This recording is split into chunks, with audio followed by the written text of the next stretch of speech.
Welcome back to another episode of 40 Facts About the 40K Universe. I am your host, Gershwin, and you are watching One Mind Syndicate. Today we continue talking about Guilliman as we answer the question of how Guilliman got to Terra. If you're new to the channel, subscribe. We post Warhammer 40K content every single day. And of course, if you have any suggestions, just comment down below. Before we get into it, remember that Guilliman was resurrected.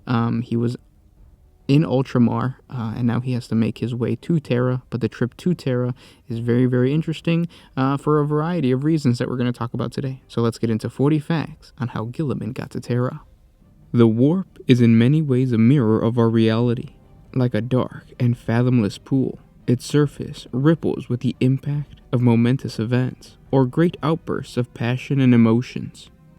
The resurrection of Guilliman, Primarch of the Ultramarines, during the Ultramar campaign, sent waves of psychic energy rolling outward through the Immaterium, like racing tsunamis of turmoil that did not go unnoticed. One by one, the champions of the Dark Gods became aware of the resurrected Primarch. Upon far-flung hellworlds, Magnus the Red and the Deathlord Mortarion received word of their brother's awakening. Their reactions were as different as fire and ice. Mortarion raged, a cold and virulent storm of anger whirling around him until his echoes in real space seeded 7 new and terrible plagues upon luckless Imperial worlds. Mirrored amid plans that were near fruition, the demon Primarch of the Death Guard Traitor Legion could not yet act to strike at Guilliman. Instead, as he stared with glowing eyes across the mist-wreathed parade grounds of his plague planet, and the massed ranks of Death Guard that assembled, Mortarion vowed that he would render Guilliman and his empire to rot soon enough. Magnus, by comparison, gave a booming laugh of utter delight, like a fortune-teller who flips their final tarot card and gains sudden insight. The Crimson King saw now before him paths of glorious fate, where before he had seen a wilderness of confusion. Magnus began to issue orders, his words bursting forth as swarms of crystalline insects. They fluttered away to marshal the thrall bands of his once proud Space Marine Legion, the Thousand Sons. Already, the Cyclopean demon Primarch had revenged himself upon one hated foe of old, setting the Fenrisian system of the Space Wolves alight in the fires of retribution. Now he saw a chance to punish another. That chance came after Guilliman had thrown back Abaddon the Despoiler's assault upon Ultramar. Guilliman had assembled a vast fleet with intentions of traveling through the growing instability of the warp in the wake of the 13th Black Crusade to meet with his father, the Emperor of Mankind, for the first time in 10,000 standard years, and determine how best to save the Imperium from the growing threat all around it. Magnus saw the chance to strike against his so-called Terran Crusade when Guilliman's fleet had reached the trailing edge of the permanent warp rift known as the Maelstrom, which was swollen with fearsome new power. Guilliman's fleet's navigators moaned and screamed, describing something akin to an endless, impossibly immense tornado thundering in the warp, where safe channels should have existed. The billowing fringes of the Maelstrom had consumed all. Even the light of the Astronomicon became faltering and impossible to see. Fearing for the safety of his brutalized craft, the fleet's captains ordered immediate translation to real space. One by one, the Imperial warships tore through the meniscus of reality, streams of glowing ectoplasm trailing from their hulls as they plunged back into the cold darkness of the void. Yet the thunderous shuddering on board each voidcraft continued, intensifying violently as impacts flared upon void shields and smashed through armored hulls. The Hawklord's frigate, Wing of Glory, was ripped apart by a string of punishing explosions before its crew even knew who or what was attacking them. The Ultramarine strike cruiser, Primarch's Wrath, sustained crippling damage after colliding with the White Consul's cruiser, Hope and Fire, as both void ships attempted blind evasive maneuvers. Frantic orders filled the Voxnet and echoed through the cavernous ship's bridges as furious captains attempted to establish the nature of the threat. Had the fleet dropped out of the warp and straight into an asteroid field? Had they, by some horrible chance, emerged into the midst of a hostile foe? As Auspex awoke and observation decks were unshrouded, the bleak truth became clear. The scattered ships of the Terran Crusade had indeed exited the Immaterium straight into the thundering guns of an enemy armada, but it looked as though this was no accident of chance. Arrayed in perfect ambush formations were dozens of traitor warships bearing barrack and ancient markings upon their hulls. The Loyalists realized that a vast fleet of the Thousand Suns surrounded them, deployed as though they had known precisely where and when the Imperial forces would emerge from the warp. At the heart of the enemy hung a strange craft of surpassing immensity. Only Guilliman truly understood its appearance, recognizing a vast silver facsimile of the Great Pyramid of Tizca. That cyclopean crystal structure had once stood as the crowning glory in the Thousand Suns Legion's capital city of the same name, upon their lost homeworld of Prospero. Now it was resurrected in this monstrously magnified new form. Vast as a planetoid, bristling with gun decks of baffling shape and function, and boasting an immense red crystal eye upon one flank, the insane structure was clearly both flagship and starfort for the enemy fleet. Guilliman knew his brothers well, and here, in his grandiose war engine, he saw all the hallmarks of the demon Primarch, Magnus the Red. To the Loyalist fleet's rear loomed the squirming spiral arm of the Maelstrom, a towering wall of unnatural energies and whirling psychic sorceries that promised madness and death. To their fore was a titanic pyramid of Magnus, its attended warships already pummeling Guilliman's armada. With little choice, the Imperials fought as best as they could in their scattered dispersal. Torpedoes fired from launch tubes, striking through the void to blast ragged holes in heretic warships. Fighter squadrons scrambled, jetting out into the darkness like swarming insects. Lance arrays spat ruby light, and gun decks thundered as the Imperial ships frantically attempted to fight free of their ambushing foes. Yet the Imperial spacecrafts were taking a terrible hammering, void shields collapsing, and ruptured decks venting screaming crewmen into space. Engines flared out and died under volley after volley of macro shells, while rune-inscribed torpedoes swept in to fill Loyalist bridges with warp flame. Guilliman issued a steady stream of orders to his captains, doing everything in his power to gather his ships and fight back. Inwardly, he raged, both at his fallen brother's deviousness and his own failure to foresee the ambush. By comparison, Magnus watched with amused satisfaction from the grand observation gallery aboard his flagship. He had fashioned the vast void craft named Tizca's Revenge, using the plundered resources of an imperial world and the nameless energies of the warp. Now he conjured those warp powers again, for an altogether different purpose. A cabal of powerful chaos sorcerers stood around Magnus, chanting ominous words as he raised his arms. The Crimson King called and the warp answered, coiling tendrils of power, coalescing to surround Guilliman's battle fleet. Magnus judged the damage done to be sufficient. He had no desire to kill his resurrected brother. Not yet, anyways. Thus, with a final, booming incantation, Magnus completed his spell. The warp tendrils clamped tight around the starships of the Terran Crusade, and with a vast, convulsive wreck, dragged them deep into the raging heart of the Maelstrom.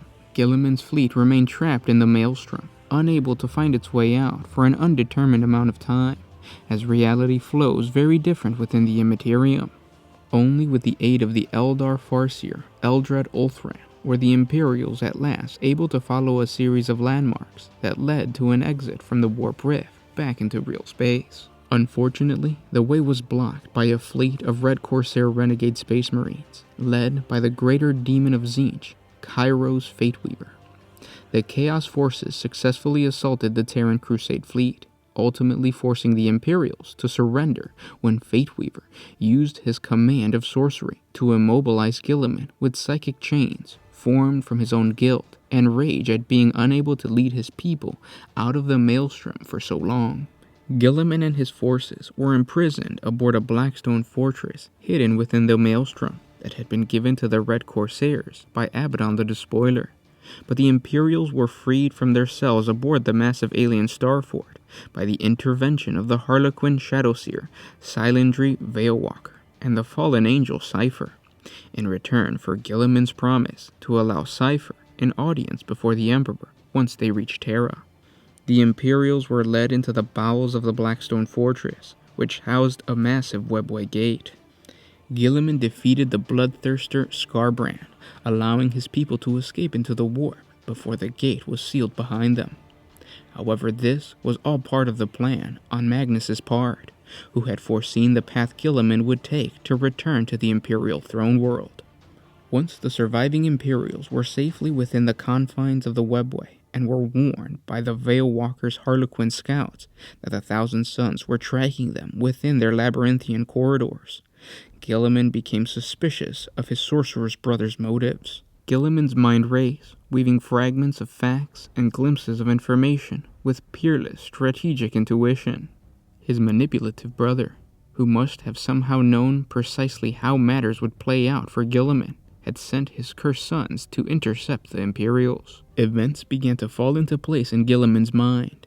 Magnus had hurled Guilliman's crusade into the Maelstrom, not to destroy it, but to weaken it. He had propelled the Lord of Ultramar onto a particular path of fate that Magnus had either hoped or known would lead him to his capture, and eventually escape into this section of the webway. Guilliman could not know that the Crimson King had called upon his greatest champion, Ahriman, to aid him with his stolen knowledge of the webway's path, but otherwise the Primarch's conclusions were entirely correct. Swiftly and earnestly, Guilliman sought the counsel of his closest lieutenants.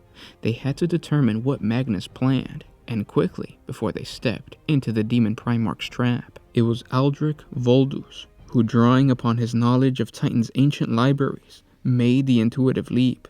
There was a warded entrance to the webway within the Imperial Palace. Voldus believed it to be heavily defended, but still it existed.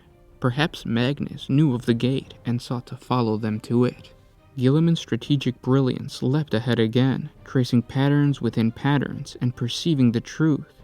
Guilliman understood that Magnus already knew where the gate lay. There had been whispers that the Crimson King had passed that way before, just before the outbreak of the Horus Heresy, and in so doing unleashed the catastrophe that fell upon his legion. Magnus did not need them to lead him to the gate. He sought instead to follow them through it, clearly hoping that the gate's defenses would be deactivated to allow for Guilliman's arrival. The Demon Primarch wanted to strike at Terra, at the very golden throne of the Emperor of Mankind, and he hoped to launch his attack as the gate was thrown open to permit the Ultramarines Primarch passage. Guilliman could not emerge at Terra, not if it meant allowing Magnus to strike at the cradle of humanity. Yet Veilwalker had never intended for them to take that road. Instead, the Shadowseer revealed a secret that the Eldar had long guarded, lying dormant for millennia, hidden behind a veil of wards that even humanity's greatest psychers could not pierce. A lonely part of the webway stretched out upon the border between real space and the warp to connect to Luna, Terra's only natural moon. It was to the illusion-veiled gate that the Crusade must now make hastes. With their path chosen, the survivors of the Terran Crusade set out at once. Already had they crossed the great gulf of space and fought their way through hellish environments. Yet they began their new and arduous leg of their journey without complaint. All who had set forth from Ultramar had been prepared to give their lives for this cause, and to endure any hardship they must in order to see the reborn Guilliman safely to Terra. Traveling fast, the Harlequins of the Veiled Path led the way. They progressed now through territory that was theirs alone, moving with ever greater speed and confidence as a result. Bands of Harlequins split away into half-glimpsed side passages or slipped through hollow archways carved from stone. Others returned in similar fashion, filtering in before or behind the massed Imperial tanks and foot troops. Harlequin jet bikes sped overhead from time to time, hurtling down the wider passageways in polychromatic blurs. All the while, Guilliman and his followers kept up a relentless pace, their tanks moving in the vanguard, while looping infantry and stalking onager doomcrawlers brought up the rear. The webway changed and shifted around them, from misty passages to dark and echoing tunnels, brightly lit expanses of crystals to weirdly fleshy spirals that pulsed with motion. The Loyalists surely would have been lost within solar minutes had they traveled alone, or else set upon by the predatory entities that haunted the labyrinthian dimension. Yet with the Harlequins as both guides and escorts, the Imperial forces were able to proceed unchallenged. All that changed when frantic reports reached Veilwalker of familiars that had spied on the Loyalists and eluded the pursuing jetbikes. At the Shadowseer's urging, the pushing pace increased still further until the slowest servitors were abandoned altogether. As Guilliman and his fire warriors thundered across a hazy, crystal-studded cavern, sudden volleys of firepower scythed into them from the flanks. 15 warriors fell to that first volley, punched off their feet by bolt shells wreathed in coruscating flame. Rhinos exploded amidst leaping blasts of psychic sorcery, while Skitarii degenerated into howling mutant flesh as the fires of change washed over them. Guilliman barked his orders, and the Loyalists fanned out as one, dropping into firing crouches amidst the crystal outcropping. From all around, swimming into focus through the veiled mists, came the Thousand Suns rubricae. The armored golems played their bolters right and left as they advanced, laying down a steady hail of bolts. Hordes of shrieking Xenagors moved among them, brandishing silver blades. Guilliman's warriors fired back, sending many of their ambushers reeling as their armor was rent and the dust that animated it spilled onto the ground. Cypher span and dove through the mayhem, evading every shot fired his way, and reaping a tally of the foe with his blazing pistol.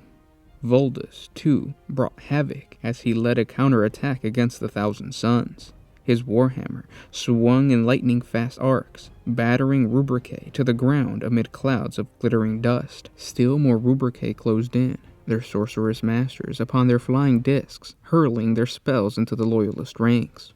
Guilliman realized that to stay here was to fight an impossible battle, and to be lost with his goal in sight. It infuriated the Primarch to run yet again, for it seemed to him that since leaving Ultramar, he had done little else.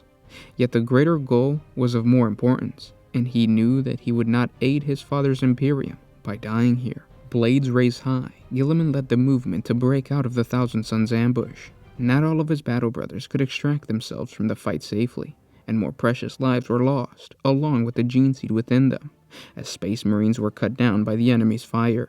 Yet with the winged living saint, Saint Celestine, cutting a path at their head, their Loyalists broke away from their attackers and fled deeper into the webway. They found themselves beset at every turn, rubricae and Xenagors bursting from side passages or holding junctions against them. Still the Loyalists pressed on, smashing headlong through every ambush and blockade with Guilliman, Voldus, Greyfax, Celestine, and Cypher at their head. At last, the Imperials reached a rune-sealed portal, fixing helms and rebreather cowls in place. Then, led by Shadowseer, they stepped from the webway and onto the surface of Luna. And those were 40 facts on the Terran Crusade.